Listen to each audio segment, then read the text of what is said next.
Hi friends, calcium ಮತ್ತು iron ತುಂಬಿರುವಂತಹ ರಾಗಿಯ ಮಾಲ್ಟನ್ನು ತುಂಬ ಪೌಷ್ಟಿಕವಾಗಿ ಹೇಗೆ ಮನೆಯಲ್ಲಿ ತಯಾರು ಮಾಡ್ಕೊಳ್ಳೋದು ನೋಡೋಣ ಬನ್ನಿ.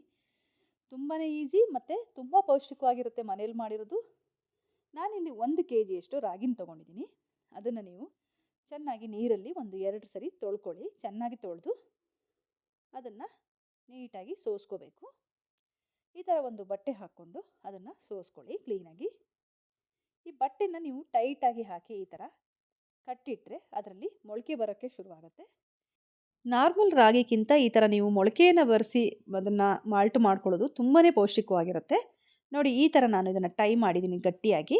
ಇದನ್ನು ನಾನು ಒಂದು 7ರಿಂದ 8 ಗಂಟೆಗಳ ಕಾಲ ನೀರಲ್ಲಿ ನೆನೆ ಇಟ್ಟಿದ್ದೆ. ಈ ಥರ ಇಟ್ಟು ಅದನ್ನು ತೆಗೆದು ಮತ್ತೆ 2 ಡೇಸ್ ಹಾಗೆ ಇಡಬೇಕು, ನೀರನ್ನು ತೆಗೆದುಬಿಟ್ಟು. ಈಗ ನೋಡಿ, ನೀವು ಇದನ್ನು ಅಬ್ಸರ್ವ್ ಮಾಡಿದ್ರೆ ಇದರಲ್ಲಿ ಸಣ್ಣ ಸಣ್ಣ ಮೊಳಕೆ ಬಂದಿರುತ್ತೆ. ತುಂಬಾ ಚೆನ್ನಾಗಿ ಬೇಗ ಬಂದುಬಿಡುತ್ತೆ 2 ದಿನದಲ್ಲಿ. ಈಗ ಇದನ್ನು ನಾನು ಒಂದು ತಟ್ಟೆಗೆ ಹಾಕೋತಾ ಇದ್ದೀನಿ. ನೋಡಿ ಎಷ್ಟು ನೀಟಾಗಿ ಬಂದಿದೆ. ಈ ಥರ ಬರೆಸಿ ನಾವು ಮಾಲ್ಟ್ ಮಾಡ್ಕೊಳೋದ್ರಿಂದ ತುಂಬಾ ಹೆಲ್ತಿಗೆ ಇನ್ನೂ ತುಂಬ ಎಫೆಕ್ಟಿವ್ ಆಗಿರುತ್ತೆ.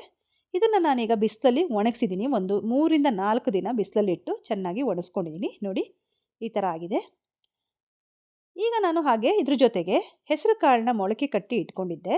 ಆ ಹೆಸರು ಕಾಳನ್ನ ಮೊಳಕೆ ಇಟ್ಟಿರೋದನ್ನು ಕೂಡ 1 ಕಪ್ ಅಷ್ಟು ಹಾಕಿ ಅದನ್ನು ಚೆನ್ನಾಗಿ ಹುರ್ಕೊಂಡೆ. ಈಗ ರಾಗಿನೂ ಕೂಡ ಹಾಕ್ಕೊಂಡು ಮೀಡಿಯಮ್ ಫ್ಲೇಮಲ್ಲಿ ನಿಧಾನವಾಗಿ ಹುರ್ಕೋಬೇಕು. ನಿಮಗೆ ಗೊತ್ತಾಗುತ್ತೆ, ಇದು ಹುರಿತಾ ಬರುವಾಗ ಒಂಥರ ಪರಿಮಳ ಬರೋಕ್ಕೆ ಶುರುವಾಗುತ್ತೆ. ಇಲ್ಲ ಒಂದೇ ಒಂದು ರಾಗಿನ ಬಾಯಲ್ಲಿ ನೀವು ಹಾಕ್ಕೊಂಡು ಹಿಂಗೆ ಕಚ್ಚಿದ್ರೆ ಅದು ಕಟ್ ಅಂತ ಸೌಂಡ್ ಬರುತ್ತೆ. ಅಲ್ಲಿ ತನಕ ನೀವು ಇದನ್ನು ಹುರ್ಕೋಬೇಕು. ನೋಡಿ, ಚೆನ್ನಾಗಿ ಹುರಿದಿದೆ. ಈಗ ಇದನ್ನು ನಾನು ತಕ್ಕೋತಾ ಇದ್ದೀನಿ. ಕಲರು ನೋಡಿ ಸ್ವಲ್ಪ ಚೇಂಜಸ್ ಆಗಿದೆ. ಈಗ ಇದನ್ನು ಸ್ವಲ್ಪ ತಣ್ಣಗಾಗಕ್ಕೆ ಬಿಡಿ. ಹಾಗೆ ಇದ್ರ ಜೊತೆಗೆ ನಾನು 1 ಸ್ಪೂನಷ್ಟು ಮೆಂತ್ಯ ಕಾಳನ್ನು ಹಾಕ್ಕೊಂಡು ಅದನ್ನು ಹುರ್ಕೋತಾ ಇದ್ದೀನಿ. ಜಾಸ್ತಿ ಮೆಂತ್ಯ ಬಳಸಿದ್ರೆ ಸ್ವಲ್ಪ ಕಹಿ ಬರುತ್ತೆ ನೀವು ಮಾಲ್ಟು, ಆದ್ದರಿಂದ 1 ಸ್ಪೂನನ್ನು ಯೂಸ್ ಮಾಡಿ. ಅದು ಕೂಡ ಫ್ರೈ ಆಯಿತು. ಈಗ ನೆಕ್ಸ್ಟ್ ನಾನು 1 ಕಪ್ ಅಷ್ಟು ಬಾದಾಮ್ ಹಾಕ್ಕೊಂಡಿದ್ದೀನಿ. ಬಾದಾಮನ್ನು ಕೂಡ ಚೆನ್ನಾಗಿ ಫ್ರೈ ಮಾಡ್ಕೊಳ್ಳಿ. ಅದು ಫ್ರೈ ಆದ ತಕ್ಷಣ ನಿಮಗೆ ಗೊತ್ತಾಗುತ್ತೆ, ಬಾದಾಮ್ ಹೀಗೆ ಓಪನ್ ಆಗೋಕ್ಕೆ ಶುರುವಾಗುತ್ತೆ, ಪಾಪಪ್ ಆಗಿಬಿಟ್ಟು. ಅಲ್ಲಿ ತನಕ ಅದನ್ನು ಫ್ರೈ ಮಾಡ್ಕೊಳ್ಳಿ. ಅದನ್ನು ಕೂಡ ಹಾಕ್ಕೊಳ್ಳಿ. ಈಗ ಇದ್ರ ಜೊತೆಗೆ ಒಂದು 7ರಿಂದ 8 ಗೋಡಂಬಿ ಹಾಗೆ ಒಂದು 10ರಷ್ಟು ಪಿಸ್ತವನ್ನು ಸೇರಿಸ್ಕೊಂಡಿದ್ದೀನಿ. ತುಂಬ ಹಾಕೋ ಅವಶ್ಯಕತೆ ಇಲ್ಲ, ಇಷ್ಟು ಹಾಕಿದ್ರೆ ಸಾಕಿದಕ್ಕೆ.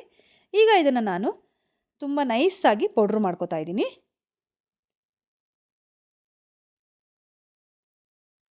ನೋಡಿ, ಆರೋಗ್ಯಕರವಾದ ಪೌಷ್ಟಿಕಾಂಶ ತುಂಬಿರುವಂತಹ ರಾಗಿ ಮಾಲ್ಟ್ ಪೌಡರ್ ರೆಡಿಯಾಗಿದೆ. ಈಗ ಇದನ್ನು ನಾನು ಏರ್ಟೈಟ್ ಕಂಟೈನರಲ್ಲಿ ಹಾಕಿ ತುಂಬಿಡ್ಕೋತಾ ಇದ್ದೀನಿ.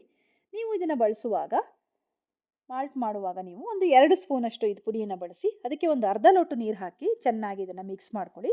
ಮಿಕ್ಸ್ ಮಾಡಿಕೊಂಡು ಒಂದು ಪಿಂಚ್ ಆಫ್ ನೀವು ಅದಕ್ಕೆ ಸಾಲ್ಟ್ ಹಾಕ್ಕೊಂಡು ಹಾಗೆ ಒಂದು ಅರ್ಧ ಕಪ್ ಅಥವಾ 1 ಕಪ್ಪಷ್ಟು ಹಾಲನ್ನು ಸೇರಿಸ್ಕೊಂಡು ಚೆನ್ನಾಗಿ ಕುದಿಸ್ಕೊಂಡು, ಬೆಲ್ಲ ಬೇಕಾದರೆ ಹಾಕೋಬೋದು. ನಾನು 1 ಸ್ಪೂನಷ್ಟು ಬೆಲ್ಲ ಹಾಕ್ಕೊಂಡು ಇದನ್ನು ಮಾಲ್ಟ್ ರೆಡಿ ಮಾಡಿಕೊಂಡು ಎವ್ರಿಡೇ ಮಾರ್ನಿಂಗ್ ಇದನ್ನು ಕುಡಿದ್ರೆ ತುಂಬಾ ಆರೋಗ್ಯಕರವಾಗಿರುತ್ತೆ. ಆರೋಗ್ಯಕರವಾದ ಹೋಮ್ ಮೇಡ್ ರಾಗಿ ಮಾಲ್ಟ್ ರೆಡಿ ಇದೆ.